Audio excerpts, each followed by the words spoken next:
Hello नमस्कार, मैं हूं आपकी न्यूज़ होस्ट पार्वती निर्वाण और स्वागत करती हूं आपका क्रिप्टो टीवी पर। शुरू करते हैं आज के क्रिप्टो वर्ल्ड की हिंदी खबरें। सबसे पहले रुक करते हैं हेडलाइंस की ओर। अनिश्चित मैक्रो इकोनॉमिक आउटलुक के बीच क्रिप्टो करेंसी में दिखी गिरावट। सेल्सियस ने अपनी लीड रीस्ट्रक्चरिंग काउंसिल को किया रिप्लेस। ग्रेस्केल ने अपने लार्ज कैप फंड से 5 क्रिप्टो करेंसी को हटाया। क्रिप्टो ऑप्शंस और फ्यूचर्स एक्सचेंज थैलेक्स ने जुटाए $7.64 मिलियन। जॉनी डेप ने एम्बर हर्ड के साथ लीक्ड चैरिटी में $800,000 NFT सेल को किया दान। हैकर ने NFT लेंडर ओमनी से $1.4 मिलियन के ETH चुराए। याम फाइनेंस ने अपनी ट्रेजरी को हाईजैक करने की कोशिश करने वाले गवर्नेंस अटैक को किया विफल। मस्क ट्विटर डील फेल होने के कारण डोजकॉइन फिसला 4% से ज्यादा नीचे। इंटरनेशनल ट्रेड में रशिया करेगा क्रिप्टो पेमेंट को स्वीकार। अब खबरें विस्तार से। एशियन ट्रेड्स में सोमवार को क्रिप्टो करेंसी को नीचे आते हुए देखा गया क्योंकि इन्वेस्टर्स कॉन्ट्रास्टिंग डेटा पॉइंट्स के बीच अनसर्टेन मैक्रो इकोनॉमिक आउटलुक से चिंतित थे।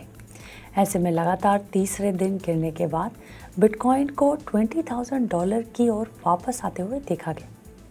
ट्रेडर्स इस हफ्ते latest US consumer price index reading की तरफ देख रहे होंगे जो कि बुधवार को आने की उम्मीद है।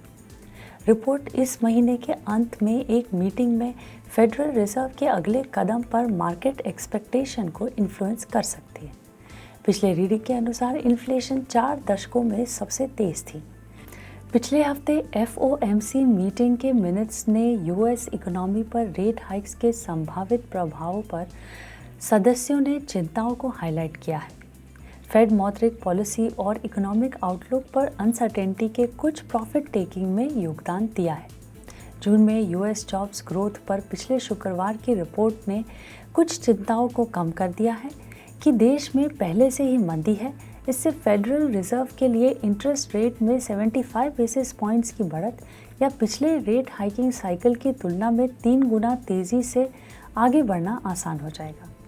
इन सब के बीच बिटकॉइन को हाल ही में पिछले 1 घंटे में लगभग 1% नीचे और पिछले 24 घंटों में 4% की गिरावट के साथ अराउंड $20,500 पर ट्रेड किया। दूसरी सबसे बड़ी क्रिप्टो करेंसी ईथर ने उसी समय के दौरान 1.3% और 4.5% से ज़्यादा की गिरावट के साथ अराउंड $1,150 पर ट्रेड किया, जबकि दूसरे मेजर ऑल्ट कॉइन्स ने भी नीचे आते हुए ट्रेड किया।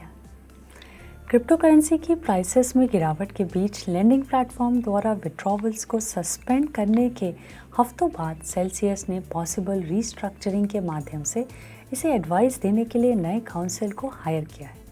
वॉल स्ट्रीट जर्नल की एक रिपोर्ट के अनुसार सेल्सियस ने कर्कलैंड एंड एलिस LLP की एक टीम के साथ अपने लीड रीस्ट्रक्चरिंग काउंसिल को रिप्लेस कर दिया है।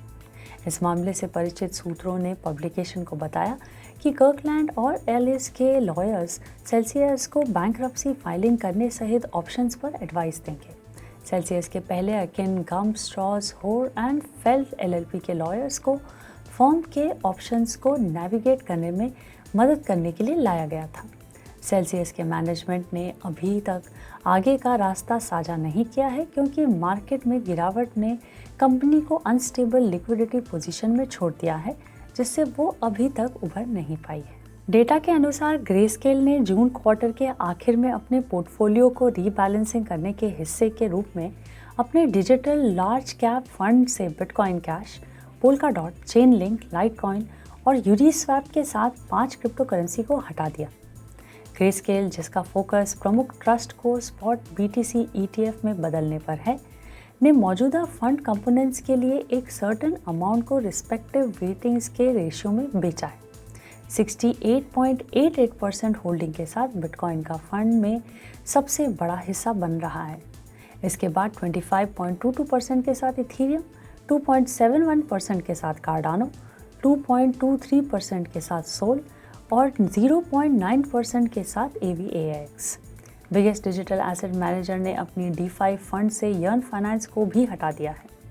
प्रोडक्ट में यूनिस्वैप 56% के साथ लीड कर रहा है, जबकि मेकरदाओ 13.49%, कर्व 7.48%, आवे 12.44% और कंपाउंड 4.72% पर है।